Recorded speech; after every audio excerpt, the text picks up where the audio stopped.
Good morning, students. Today we will start our new topic, which is known as equipotential surfaces, or we can say equipotential surface. As the name suggested, equipotential. Equipotential actually दो term से मिलके बना हुआ है, equi and then potential. Equi means equal. And potential, you already know the amount of work done in moving a unit positive charge from infinity to that point. इसका मतलब बेटा वो surfaces जिसके हर एक पॉइंट पे इलेक्ट्रिक पोटेंशियल की value same होगी, these surfaces are known as equipotential surfaces. Definition की देख लेते हैं बच्चों. डेफिनेशन लिखिए इसकी. Any surface which has the same potential at every point on it. Any surface which has the same potential at every point on it is known as equipotential surface. Example लेते हैं बच्चों इसका. Suppose students, this is a surface and this surface is equipotential.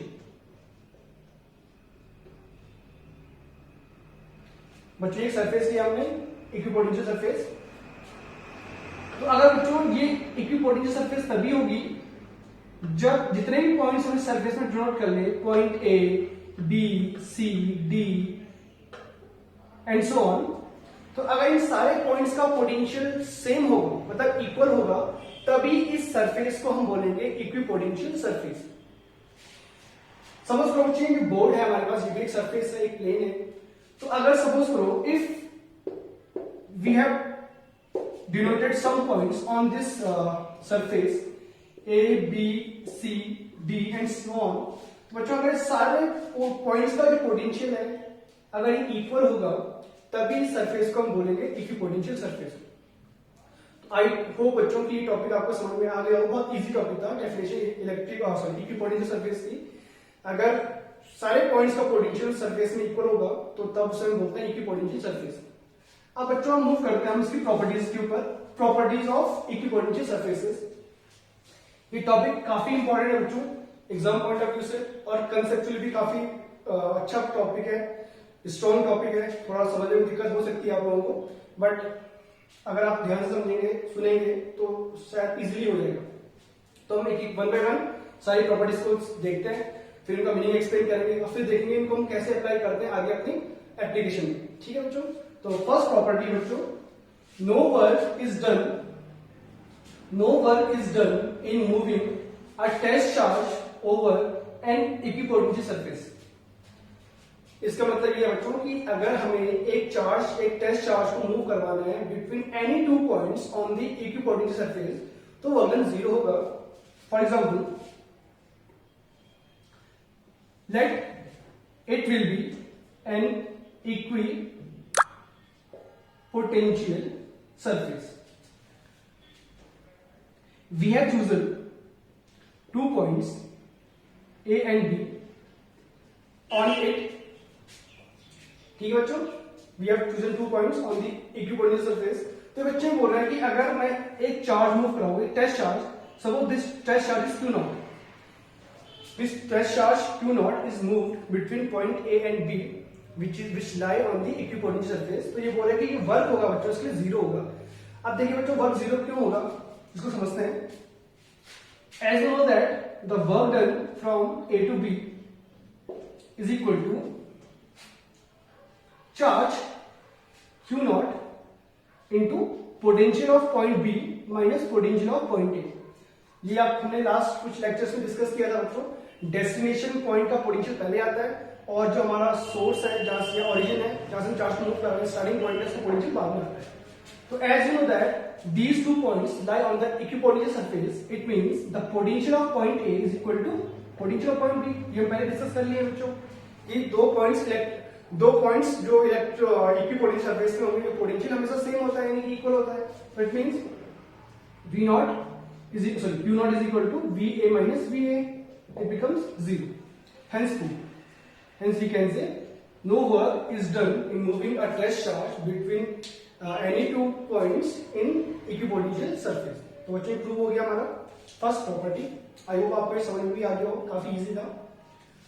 तो second topic is second property is electric field is always normal to the equipotential surface. Electric field is always normal to equipotential surface. अब ये बच्चों को prove करना है, तो समझते हैं इसे कैसे प्रूव करेंगे। अब consider this equipotential surface. Suppose this is an equipotential surface and we have to move a charge, test charge Q naught between point A and B along this line, and the displacement, or we can say the distance between these 2 points is taken as dr vector. ठीक है बच्चों,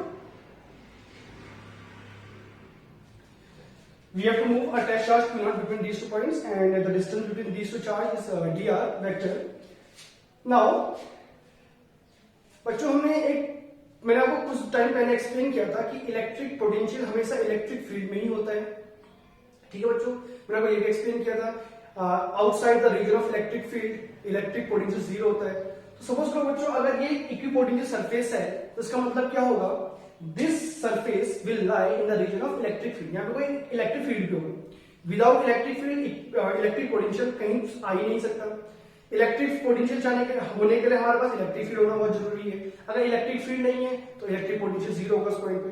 तो we can say if this is an equipotential surface, it means this surface should lie in a region of electric field. Now in this property we have to prove that the electric field in this region is always normal to the equipotential surface. ये भी prove करना है बच्चों कि जो electric field होगा इस reason में वो इलेक्ट्रिक फील्ड इस इक्विपोटेंशियल सरफेस के नॉर्मल होगा। तो अभी प्रूव कैसे करेंगे बच्चों, अभी हमने प्रूव कर लिया था in the first property, work done in moving a test charge from A to B is equal to Q naught VB minus VA। और ये बच्चों कितना है सॉल्व करके जीरो आएगा, बिकॉज पॉइंट ए और पॉइंट बी का पोटेंशियल इक्वल है क्योंकि लाई कर रहे हैं इक्विपोटेंशियल सरफेस पे। Now the work done from A to B is also written as F dot displacement as vector dot displacement vector. Let F be the force vector and what is dr, the displacement between these 2 points, which is dr vector. Now since this force exerted on the charge Q naught by the electric field, it means the force is written as Q is equal to Q naught E vector. This is the expression of force and dot dr. This is work done work from A to B. As you know that the work done work from A to B is zero, therefore we can say implies Q naught E dot dr is equal to zero. ये zero हो सकता है बच्चों। अब बच्चों यहाँ पे term है Q naught और E dot dr, तो आपको पता है चार्ज तो जीरो नहीं हो सकता, चार्ज तो मूव करवा रहे हैं। दिस फिजिकल मीनिंग इसका जीरो कभी नहीं हो सकता, क्योंकि चार्ज को एक्चुअली मूव करवा रहे हैं। It means E dot dr is equal to zero। ठीक है बच्चों, अब E डॉट dr जीरो का implies that mean E dr cos theta equal to zero. इस पूरे का मीनिंग है कि जीरो के इक्वल है। अब देखिए बच्चों, इलेक्ट्रिक फील्ड जीरो नहीं हो सकता। इलेक्ट्रिक फील्ड जीरो से नहीं हो सकता बच्चों, क्योंकि ये इक्विपोटेंशियल सरफेस है और इक्विपोटेंशियल सरफेस या पोटेंशियल हमेशा हम कम फाइंड करते हैं, इलेक्ट्रिक फील्ड के रीजन में फाइंड कर सकते हैं। तो अगर ये इक्विपोटेंशियल सरफेस है यानी पोटेंशियल के सरफेस में है तो ये केवल तभी होगा जब इलेक्ट्रिक फील्ड नॉन जीरो होगा। इट मींस कि जीरो नहीं हो सकता। फिर हम बात करते हैं dr का डिस्टेंस बिटवीन दीस 2 पॉइंट्स। अगर मैं चार्ज को मूव ही नहीं कराऊंगा तो dr भी जीरो हो सकता है, पर हम चार्ज फिजिकली मूव करवा रहे हैं बिटवीन दीस 2 पॉइंट्स, तो dr भी क्या नहीं हो सकता, जीरो नहीं हो सकता। It means cos theta is equal to zero. अब बच्चों cos थीटा जीरो होगा तो इसका मतलब क्या होगा, theta is equal to 90 degree. Now what is cos theta? What is theta? The theta is the angle between E and dr vector. So hence we can say the electric field is normal to this dr vector. ये कह सकते हैं बच्चों, क्योंकि value theta 90 आई है। तो अगर बच्चों 90 डिग्री आ गई ये वैल्यू, अब देख रहे हो कि जो E वेक्टर और dr के जो एंगल है वो 90 डिग्री है, और जो dr वेक्टर है वो कहाँ लाई कर रहा है बच्चों, this dr vector lie on the surface of this equipotential surface. Hence we can say since E vector is normal to the dr vector, it also be normal to the equipotential surface because this dr vector lie on the equipotential surface. ठीक है बच्चों, क्योंकि electric field vector dr के normal है और ये जो dr vector है ये कहां लाई कर रहा है? On the surface of equipotential surface. It means the electric field is also normal to the equipotential surface. This is the property number second. ये बच्चों ने दोनों प्रूव कर लिए, फर्स्ट और सेकंड. आई होप आपको समझ में आया हो. प्लीज आप इनको नोट डाउन जरूर कर लीजिएगा. कहीं पे आपको फास्ट लगता है, अगर कोई टॉपिक जल्दी मैं कर देता हूं तो आप वीडियो पॉज करके उसे दोबारा से नोट डाउन कर सकते हैं. Now moving to third property. No two equipotential surfaces can intersect each other. बच्चों दो इक्विपोटेंशियल सरफेस कभी कट नहीं कर सकती आपस में. ऐसा क्यों बच्चों? इसमें एक्सप्लेन समझते हैं. Suppose we have two equipotential surface. This is surface 1 and suppose this is surface 2 and both these surfaces are equipotential. Let the potential of this surface be is 9 volt for example and the surface the potential of this surface is 10 volt for example. तो बच्चों इन दोनों surfaces का potential different है.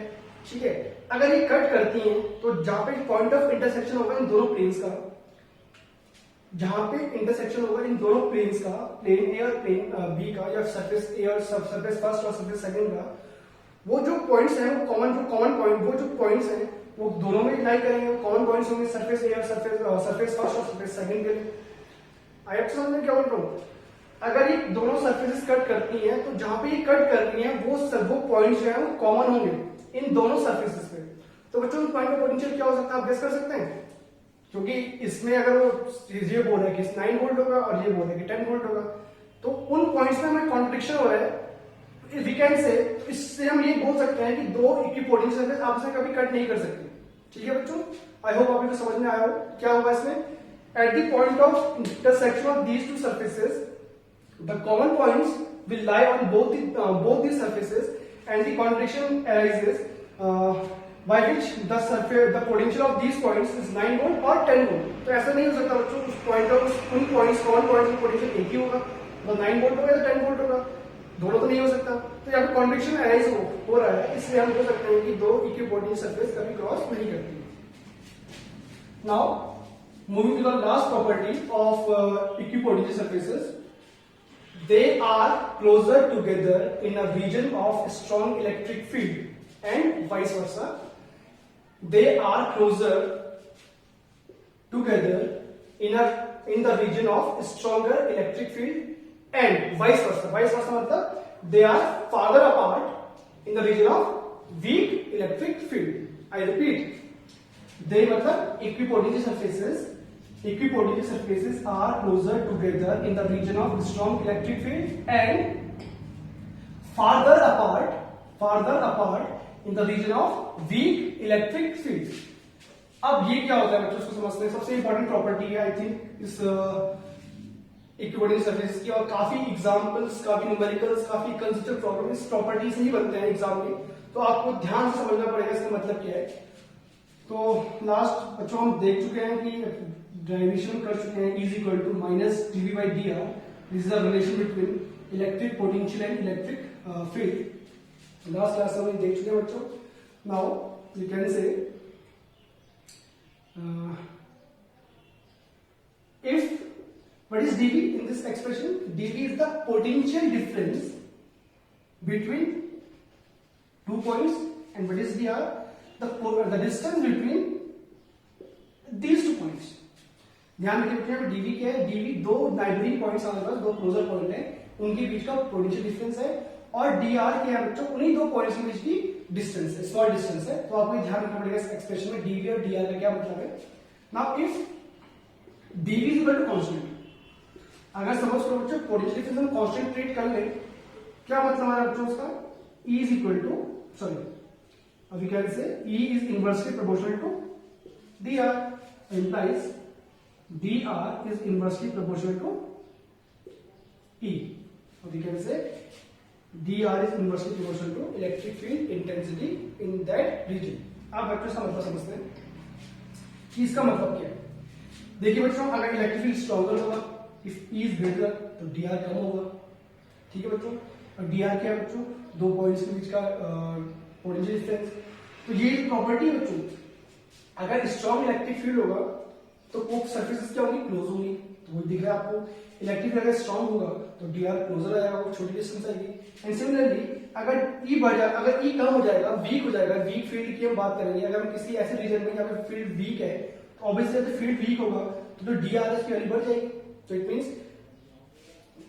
Means the equipotential surface farther apart from each other in the region of strong in the region of weak field. अब इसे हम समझते हैं with example, with the help of example. Suppose this is a positive charge and we have to plot the equipotential surfaces due to this charge. First of all, we have to plot electric field intensities, the direction of electric field intensities. As we already know, the electric field lines generated from the positively charged body. Therefore, all the direct field lines is directed radially outwards. This is the सबसे पहले आपको क्या किया बच्चों, equipotential surface draw करने के लिए किसी भी सरफेस के लिए या किसी भी चार्ज के लिए हमें सबसे पहले इलेक्ट्रिक फील्ड इंटेंसिटीज की डायरेक्शन को इंडिकेट करना होता है। तो वो हम यहाँ पे इंडिकेट कर चुके हैं। नाउ अब सपोज करो बच्चों, अब आपको क्या करना है, इस चार्ज पॉजिटिव चार्ज को सेंटर एज्यूम करते हुए, सेंटर मानते हुए आपको स्फीयर्स ड्रॉ करने हैं, not circle, I said spheres. आपको स्फीयर्स ड्रॉ करने हैं, कंसल्टिंग स्फीयर्स। तो समझ लो बच्चे, फर्स्ट स्फीयर ड्रॉ किया मैंने, सिमिलरली मैंने सेकंड स्फीयर ड्रॉ कर दिया बच्चों।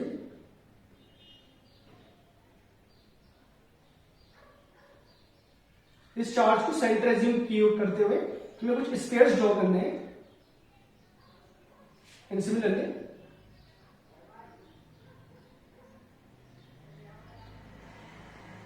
these are three spheres drawn assuming the charge plus q at its center, or we can say these are the three concentric spheres. अब समझते हैं बच्चों इसका मतलब क्या होता है।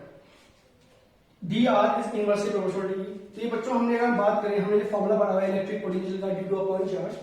Electric potential due to a point charge is written as q upon 4 pi epsilon naught R. ये हमने पढ़ा हुआ है, हमने पहले डेरिवेशन देखी है बच्चों। तो as you can see, consider these three surfaces, surface first, second and third, these are spheres. तो इसको हम सरफेस बोलेंगे। तो बच्चों सरफेस एक बार अगर फर्स्ट को एज्यूम करो तो आप ध्यान से देखिए इसको, तो आप देख रहे होंगे बच्चों सारे पॉइंट जो सरफेस में लाई कर रहे हैं वो कितनी डिस्टेंस पे है बच्चों, जितना सर्किल का जितना इस तरह का रेडियस होगा मतलब r डिस्टेंस में सारे पॉइंट्स। तो all the points which lie on the surface of first sphere lie at a distance r from the point charge, सारे इक्वल डिस्टेंस में। It means what that mean, अगर जो r equal हो गया, it means the potential will be constant और we can say the potential will be equal for all this points. हम कह सकते हैं बच्चों कि सारे पॉइंट्स का पोटेंशियल जो सरफेस फर्स्ट में लाई कर रहे हैं उन सारे पॉइंट्स का पोटेंशियल इक्वल होगा। And similarly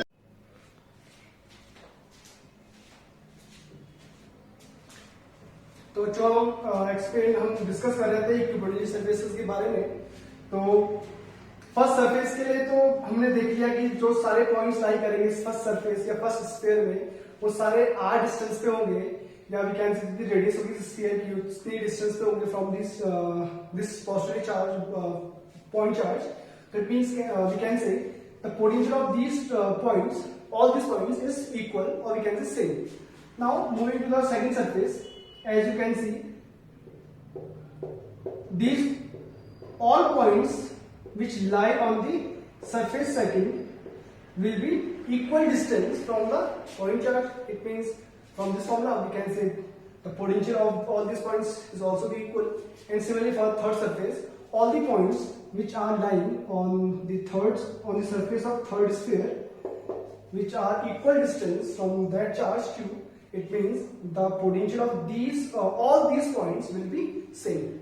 So we can, now what is equipotential surface? As we discussed earlier, equipotential surface are these surfaces which have equal potential at all of these points. They are at equipotent surfaces are those surfaces which have equal potential on each and every point of it.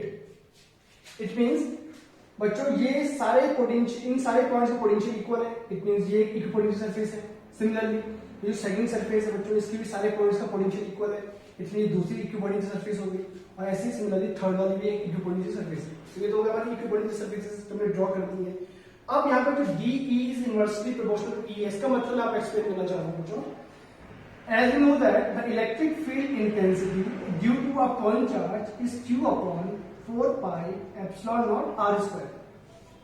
ये होता है बच्चों electric field intensity due to a point charge, या मैंने last lecture में discuss कर लिया है. It means we can say electric field intensity is inversely proportional to r square. हम जितना दूर जाएंगे बच्चों इस पॉइंट चार्ज से, उतनी ही इलेक्ट्रिक फील्ड इंटेंसिटी की वैल्यू क्या होगी, डिक्रीज होगी. ठीक है बच्चों, इलेक्ट्रिक फील्ड इंटेंसिटी की वैल्यू डिक्रीज अगर होगी तो इसका मतलब क्या बच्चों, इसका मतलब बच्चों केवल ये है